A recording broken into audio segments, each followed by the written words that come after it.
সল্টের বদলি ক্রিকেটার পেয়ে গেল কলকাতা নাইট রাইডার্স। আইপিএল এর আগে বিধ্বংসী মেজাজে কেকেআর এর নতুন বিদেশি ক্রিকেটার। বিগ ব্যাশ লিগের দ্বিতীয় ম্যাচে ব্যাট হাতে রীতিমতো তাণ্ডব চালালেন তিনি।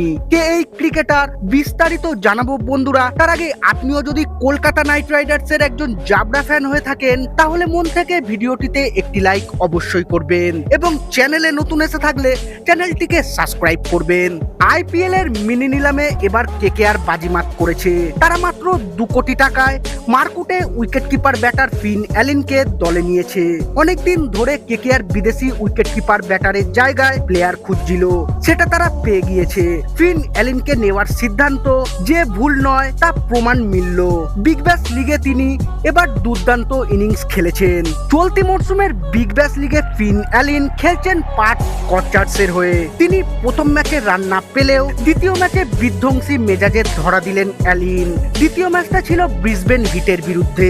সেখানে 38 বলে 79 রানের ইনিংস খেলেন তিনি। 207.89 স্ট্রাইক রেটে তিনি ব্যাট করে 3টি 4 ও 8টি ছক্কা হাঁকিয়েছেন। এই ইনিংসের উপর ভর করে তার দল 257 রান করে।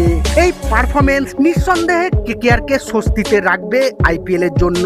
এবারের মিনি নিলামে কলকাতা নাইট রাইডার্স অন্যতম শক্তিশালী দল গড়েছে। ক্যামেরন গ্রিন থেকে মাতিসা পাতিরানাকে দলে নিয়েছে তারা। সর্বোচ্চ পার্টস নিয়ে নেমে তারা বাজিমাত করেছে। ফলে নজরে থাকবেন ফিন অ্যালিনো। তার শক্তি হচ্ছে স্পিন ও পেস দুটোই খেলতে পারেন। প্রথম বল থেকেই বড় শট মারায় দক্ষ তিনি, যা প্রমাণ করে তার টি-20 স্ট্রাইক রেট। 170-এর বেশি স্ট্রাইক রেটে ব্যাটিং করেন তিনি। মেজর লিগ ক্রিকেটে সবচেয়ে বেশি রান সংগ্রাহক তিনি।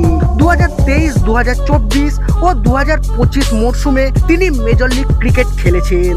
সেখানে তার প্রতি মরশুমের রান 333, 306 ও 75।